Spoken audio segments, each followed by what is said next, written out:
စာတင်တာကိုပဲဘာလို့ရှက်နေရတာလဲကိုချစ်စရာရဲ့အေးပေါ့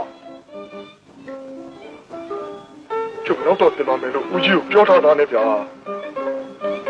ရှင်းရလို့အိုဒီမရှိလို့ဆိုတဲ့ဟာလားကျမတို့ကစေတနာကြီးတစ်ခွဲသားနဲ့စာတင်ရင်လုံးတို့အဝေးရတောင်လာရတာ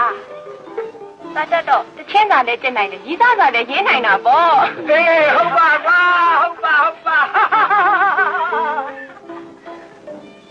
ကောင်းကတနာလဲတနာเสียပါမင်းကလေးတို့ရေ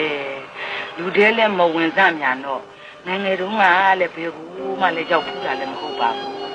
ဒီထက်3နှစ်သား4နှစ်သားအရွယ်ရောက်လာပြန်တော့မအေးရောဖေးရောကြောက်ရောဂါနဲ့ရှေ့ဆက်နောက်ဆက်ပဲဆုံးရတယ်ကွယ်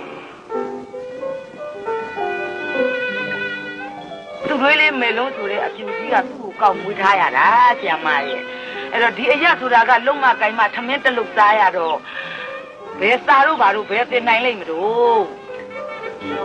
ဒီမှစီတဲ့ကနွားကြောင်အိမ်တိုင်းကတောက်တူမဲရခိုင်းတာလောက်ရတာပေါ့အရွယ်ရောက်လာပြန်ထမ်းတက်ချင်းကြတော့ထမ်းတက်ရာဆင်းမြင်ကြတော့လေရာဆင်းရတယ်ထင်းတိုက်တဲ့အချိန်ကြတော့ထင်းတိုက်ဒီကြားတဲ့ထွေးလေးမဲလုံးကမျက်စိလုံးကမ်းရမှာရောဖြစ်မှဖြစ်ရတယ်အဲ့ဒုက္ခိတဒွေးတော်ကြီးကိုသူလှုပ်ကျွေးနေကြတာပေါ့ဒီအရွယ်ကြီးတာရောက်ကြောရှင်းတောင်းမပြူရသေးပါမင်းကလေးရဲ့